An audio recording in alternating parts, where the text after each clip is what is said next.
Hey everyone, and welcome to the Room 11 podcast. Today, this is just me. I've got no guests, no agenda. I've just got a list of questions that I've asked, I've seen people ask online. These are just questions that people ask about grief and about baby loss. And so I want to go through them with my lens. Hopefully offer some insights for you that may be listening or watching this podcast.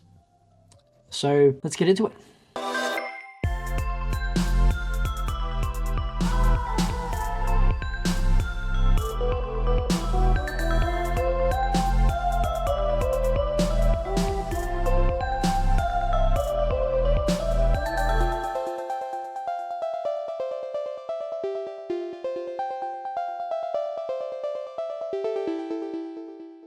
I'll start off with some questions that are for healthcare professionals looking to understand a bit more about how to help their patients going through the loss of a baby.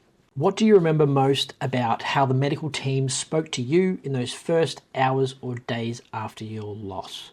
Was there something that someone said that really helped or something that made it worse? Well, when we lost Billy, the midwives that we had were absolutely outstanding. One of them is actually a family friend of ours. My cousin was like best mates with this midwife, and she really helped us through a lot of that, alongside some other great midwives as well. And just their care and their empathy for what we were going through and their guidance for what we were experiencing. So it's hard to articulate to someone what you're going through when you're experiencing things that you've never experienced before, in terms of how you were going emotionally, the effects, the actual physical symptoms that you're going through, your whole mindset shift it's hard to explain. And the way that they were able to be there for us is something that I still remember all the time. It made the experience much easier for us, and I'm very grateful for them. And I talk about how grateful I am for them when I give my talks on grief, growth and resilience, and my story about how we lost Billy. I remember there was one midwife who was working overnights. She was this little old Asian lady and couldn't really understand what she was saying sometimes. And because it was nighttime, we were in the dark. This was after we were told that Billy died, but before she was born. And we were just waiting for labor to start, because I don't know if you know this, I didn't know this when it happened, but I hadn't thought about it. I didn't know what stillbirth was when we lost Billy. I didn't know that you had to go, it makes sense, but because I hadn't thought about it, it hadn't been something that I'd even considered would be an option for us. But then we still had to, my wife still had to go through the entire labor and birthing process. And so there was a section of time where they said that they couldn't find the heartbeat. We're so sorry that she's gone. And then the time when she was born, there was this gap in time where we're just in limbo waiting. And it was overnight, and there was this lady. She wouldn't say anything. She'd come in and she'd just pat my wife on the back when she was laying in the bed, and then just walk out. She'd come in and check, and then just pat her on the back and sort of say, "I'm sorry," and then leave. And it may not seem like much, but it's something that my wife still, my wife doesn't remember much about the entire process, about the entire experience. She doesn't remember holding our daughter. She doesn't remember quite a bit, but she does remember her. She remembers her coming in and giving her a little pat every now and then, just to let her know that they're thinking of her and that they're there for her. And that makes a huge difference. But I will say that there was one issue that we did go through.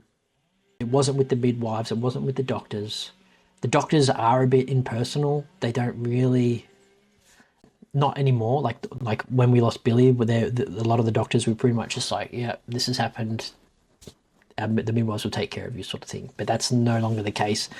Okay, I'm sorry, I'm waffling. There was one hiccup with the social workers where basically after Billy was born and she was in the room with us and we were holding her and basically having our time with her before we had to say goodbye, the social worker come in, and from my perspective, she seemed very uncomfortable, didn't want to be there, was a bit taken aback by seeing Billy. To me, it felt like this is the first time that she's been involved in this type of scenario. And from memory, she gave us a pamphlet and just said, let us know if you need anything, and then left. And we didn't know what we needed. We didn't know how or what support we could ask for. We didn't know what support systems were there that could help us. And we kind of felt a bit lost. We really needed someone to give us sort of direction and guide us rather than just have it open-ended and be like, let us know if you need anything.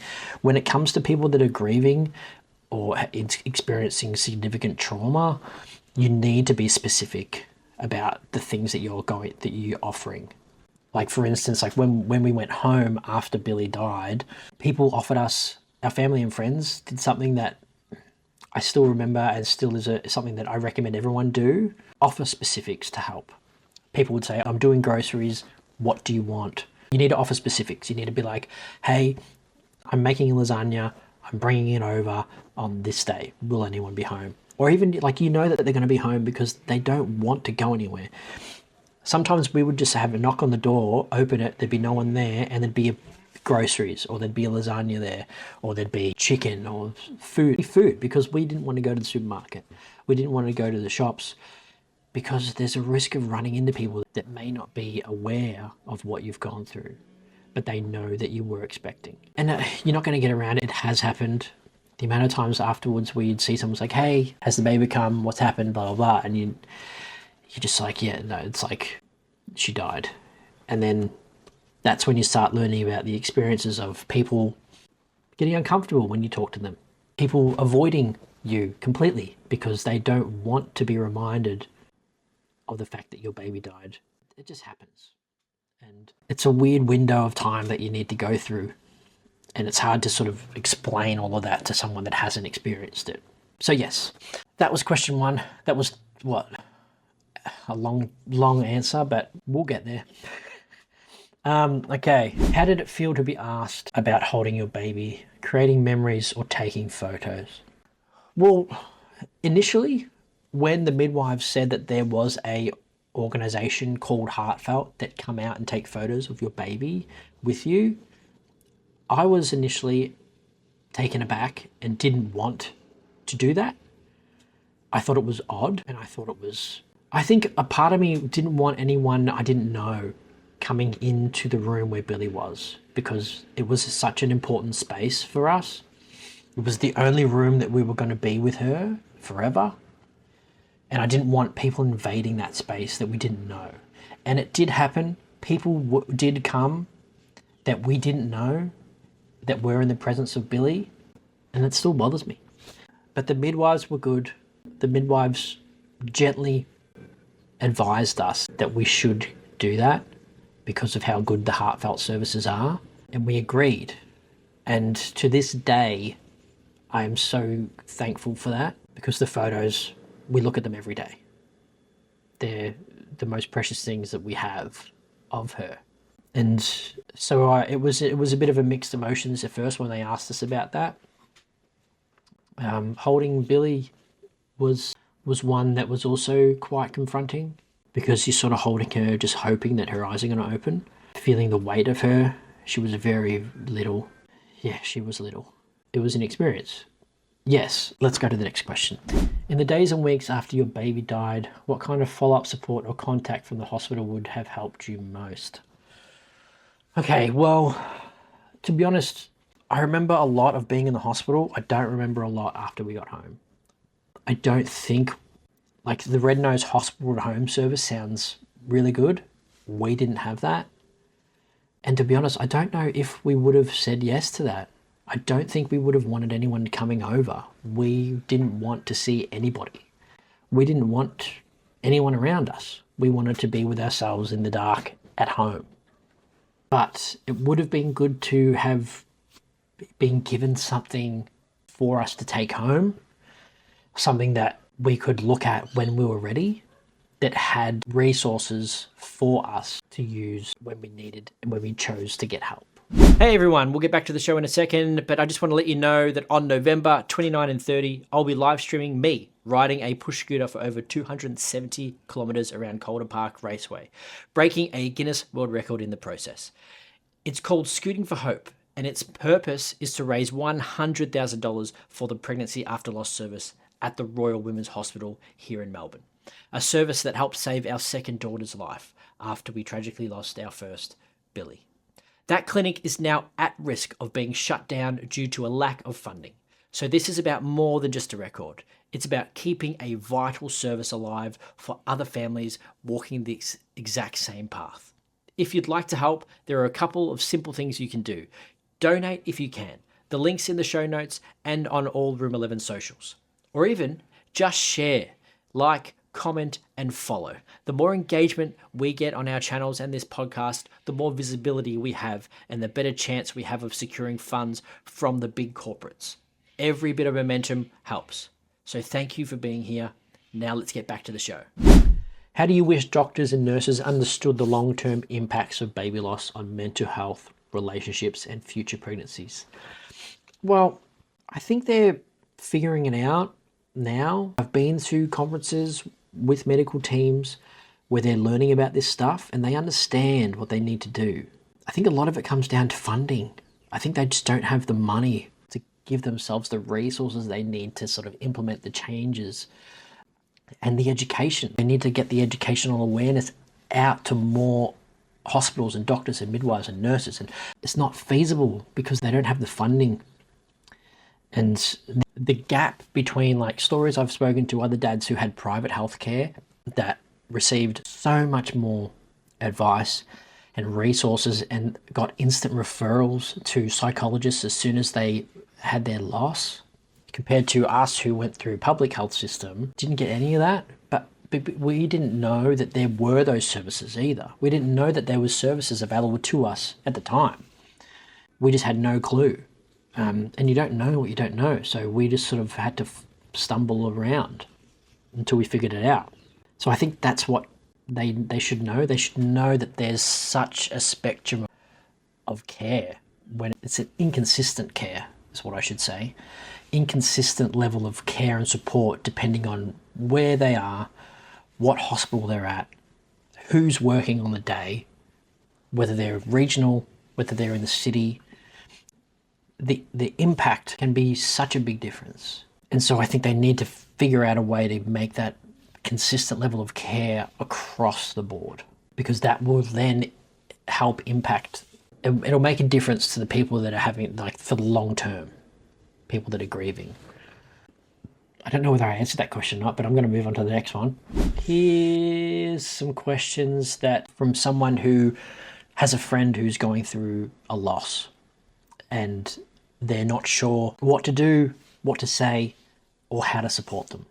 And so they're reaching out to someone who has experienced loss and are asking for their advice. And these are the questions that they have. Are there moments when the grief hits you more than others? Like, are there certain times of day, places, or things people say? To be honest, it can depend. Depend on the person, depend on the day. It can depend on the scenario that they find themselves in. For me, grief can impact me anytime. But it's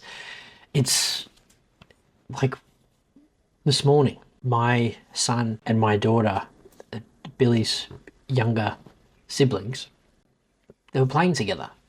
And just watching them play it makes me pause, because it brings me joy to see them playing together. They're both at that age now where they can play and are starting to communicate. And it's joyful to see.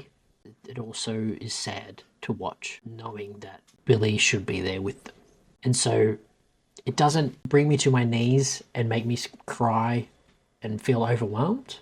It's just a little, I'll be watching them, I'll be smiling, I'll be like, ha, and then, hey, over here, Billy is dead. It'll just be like a reminder. Billy died, she should be here, and then it will just go away. And then I'll have to move on. I'll be doing something else. Sometimes it'll be like that. Other times I'll be reading something or I'll watch something on TV and there'll be a scene that is, sometimes I try and avoid it because I know that it will just get me. There'll be a scene with a parent, a dad with their kid, and it'll be an emotional scene and it'll just knock me down. And sometimes I'll be ready for those and welcome it and just give in and just cry and have a moment. Sometimes I won't want to do that. Sometimes I won't feel like I want to get emotional about it. And so I won't say push it down. I feel like I'll just set it aside. I'll be like, okay, I'll bank that, save it for later. And I think that's how I've been able to manage it a bit better. I honestly don't feel like I'm answering these questions. I feel like I'm just giving you an insight into how my mentalness is. So yes, grief hits people in different moments, different times, different days. You can't know how they impact someone. If you're a friend of someone who's lost someone else and you're looking for ways to support them, just be there for them. Ask them what they need. Ask them how. Be specific. Just be present, not perfect. That's a great motto to live by. Okay. Are there things people do or say that feel helpful or not so helpful? Things not to say. There are things that there are two types of people.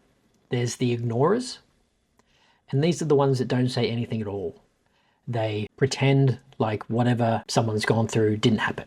And that can work sometimes, but then your relationship with that person will start to fall apart. It won't be obvious. You'll just stop hearing from them less. You'll just only hear from them every now and then. You won't be invited to things. Or it could be the opposite and everyone else just stops inviting the person that's lost to things because the person that's lost won't feel like engaging with them because everyone's ignoring the issue. Everyone's ignoring the fact that you've gone through something incredibly life-changing. And it's not just the fact that that person has lost someone significant in their life. It's that the person that they were before that loss is also not there anymore. The person I was before Billy died is not the person I am now. And I feel like a lot of people that knew me back then will agree with me. They see me, they remember that person, the old me, the person that people would say that if there was a TV character I was most like, it would be Chandler Bing from Friends. And I can't see that person anymore. I don't know who that is. And it's kind of sad to sort of grieve that person as well. Sometimes I want to be like that guy again. It's not there anymore. And it's not to say that this is me all the time.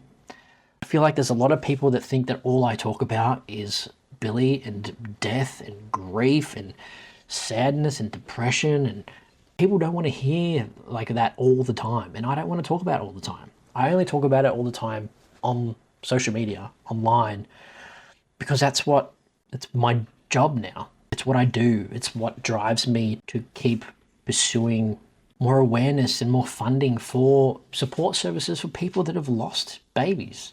But it's also for people that are just suffering grief in general. But if we were to hang out in person, odds are we wouldn't really talk about it. We talk about other things like movies, TV shows, books we're reading. If you read my newsletter every week, half of it is just me talking about movies and books like that I'm reading or watching, or TV shows. That's me most of the time, and I'm still not answering the questions. Okay, stop rambling. Really need to get that ADHD diagnosis. What do you miss most about them right now? So that's a good question to ask, because you're bringing that person up. You're wanting them to talk about them, which is great, because nobody wants to hear about the dead person. And that can be different for so many people. That's a good question to ask someone that's grieving. I like it. If someone was to ask me about that, what do I miss about them right now? It makes me think about my nana. My nana was the matriarch of our family for a long time. When my parents' marriage broke up, We lived with her for what seems like my childhood years until I was probably maybe 12. And my cousin and auntie also moved in with them as well. And so we spent a lot of time together with our nana. She sort of was our help to raise us in a way. And it's funny because what I miss most about them right now is I miss being able to just message her. And it happens I catch myself all the time. Just like the other day. The other day I got an email from the Fathering Project letting me know that I've been shortlisted for Father of the Year, Community Father of the Year. And I got my phone out to message her. Then I was like, oh, hang on. She's not here anymore. Can't message her. And so that's what I miss about my nana right now, just being able to contact her to give her good news, because she always loved to hear about how we were going. What kind of support feels good for you right now? Practical help, time together, space to talk, or just the presence? Yeah, that's another one that it's all very depending on the person, but it also changes. So it's good to not just ask this more than, you need to ask this more than once. So what do you need from me right now? That's a good question to ask someone anytime. In the early stages, I didn't want to be around anyone other than the people that I was safe with. My wife, my family, but not all the time. A lot of the times I just wanted to sit in front of the TV and watch movies and forget about the entire experience that we went through. Other times I wanted to go out with my mates and get blind drunk and pretend that I was 18 again.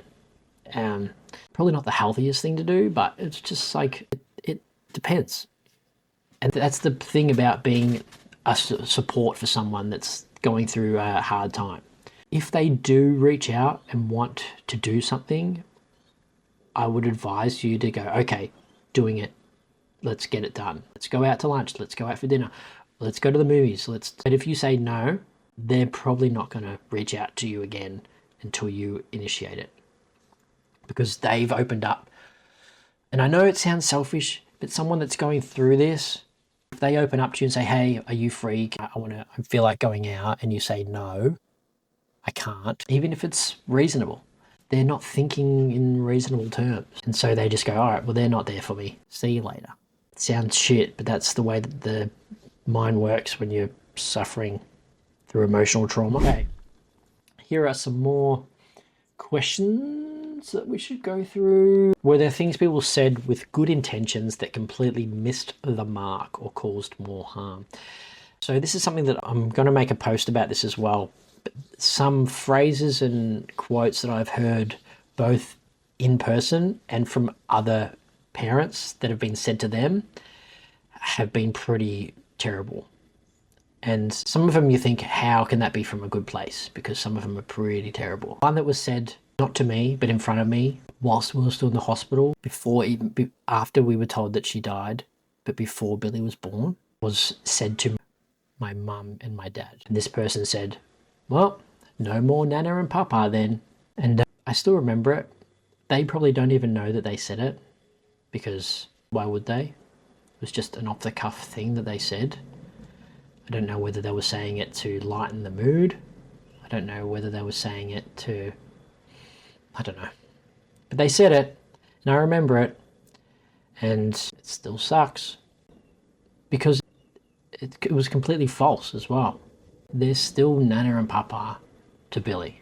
Just because she's not here doesn't mean it doesn't make them grandparents. Other ones that I've heard while I was doing a talk at a hospital, and there was a mum there that was also sharing her story about her loss. And she had a really hard decision to make at such a late stage in the pregnancy. I won't get into it, it's not my story to tell, but I really feel for that lady. But she was having a subsequent pregnancy after the loss. And she was talking to the midwife that she had about how she had gone through this other loss when she lost her child. And the midwife said to her that she should be in prison for murdering her baby because she had to terminate her child for medical reasons. And that's a horrendous thing to say to a mum that you are caring for as a midwife. Another one that was said to a dad, I believe it was from a priest. Don't quote me on that, but I believe from memory it was from a priest that said, your baby is in hell because they weren't baptized before they died. Now, I'm not Christian. I was raised in the Catholic education system, but I'm not religious in any way. But why say that? Why? It doesn't make anything better. It doesn't help. And I think that dad did say that he stopped being religious from the moment that happened, which I don't blame him. But it's not like, it doesn't need to be these outward atrocious things that people say. It can just be as simple as saying, at least you know that you can get pregnant, or at least you got to say goodbye to them, or at least they're no longer in pain. It doesn't lift any weight off their shoulders of the grief that they're going through. They're nothing sentences that do nothing. They help nothing. If you are going to say something that starts with at least to someone, don't do it. I guarantee it doesn't help. This episode of the Room 11 podcast is proudly supported by Musashi, trusted by athletes across Australia for high performance supplements, protein powders, and nutrition that actually works. I use it. I hope you use it too. They've kindly offered our listeners an exclusive discount. Just use the code 1130 at checkout on musashi.com to get 30% off your next order. Feel free to share it around. That's 1130 at musashi.com. ELEVEN 30. All right, let's keep going. What did you need from the world that it wasn't offering?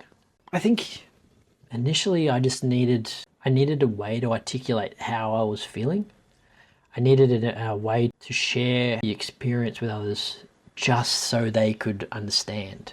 Because when you're going through a grief, it's isolating, because even if you're surrounded by people, it's isolating because there's a barrier now between you and those other people. The only way to get through that barrier is to find a way to communicate what you're going through, to bridge that gap. And there isn't any sort of supports or resources that allow you to bridge that gap with someone. And that's why these bereavement communities work so well, because you don't need to articulate to someone else that's gone through a similar experience as you. Like people, that's why like Alcoholics Anonymous, those groups, you may not know, like I've never been to one of these, but they're all there for the same thing. They've all experienced rock bottom of being an alcoholic, and there's a connection there that they can't explain to other people that haven't been through it. Bereavement groups. I'm in a bereaved dads group, and I don't know any of these guys really, other than the admins, but there's a connection there.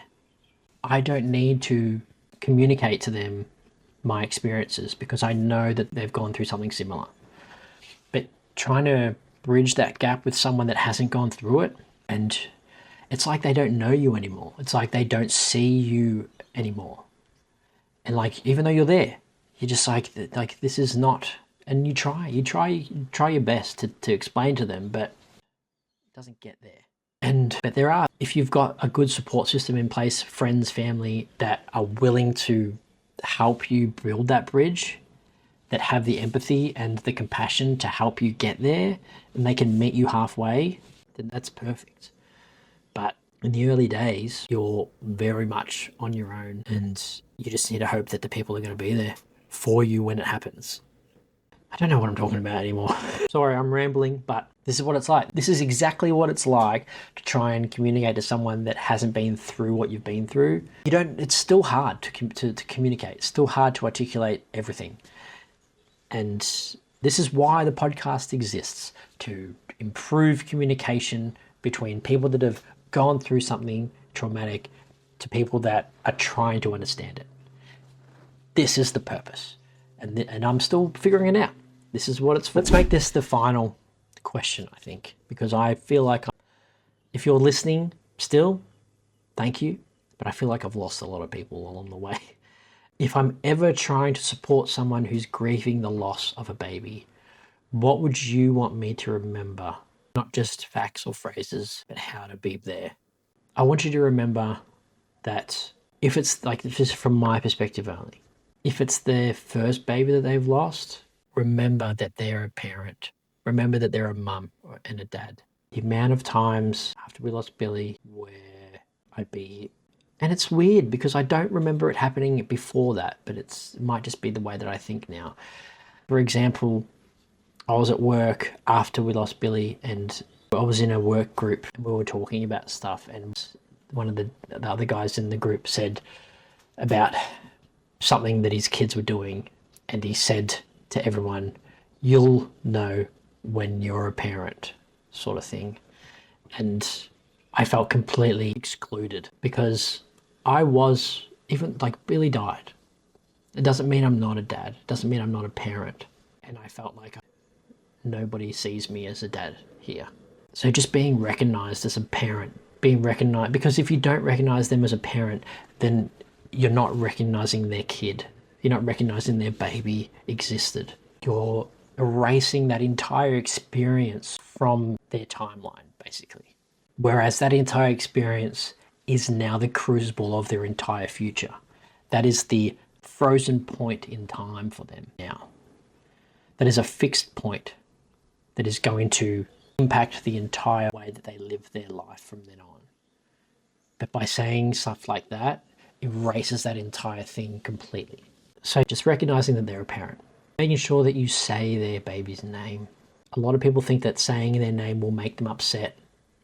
A lot of people think that saying their baby's name will bring up or open wounds. I think the important thing to remember is that people that have lost a child, all they want to do is talk about them. All they want to do is hear their baby's name. So by saying it, you're opening up, saying, "Hey, I'm ready for you to tell me about it." So I think that's important to remember their names, remember their parents, remember anniversaries, remember their birthdays. Just send them a message, say, "Hey, I know it's their birthday this week. How are you going?" I think that's a good takeaway, and that's a good way to end this. I hope I haven't rambled too much. I hope I was easy to understand. I hope this is some way improving the conversation. I would love for your feedback on how you think this podcast is going. This is now episode 4. I have got some more guests lined up in the works that I think you're really going to enjoy, and I hope help expand this conversation even more. So if you are resonating with this, please share, please subscribe to the podcast. Let's help improve the conversation. If you want to be involved, if you want to be a guest, reach out to me directly. I'll happily have you on. Let's chat through it. I'll see you on the next one.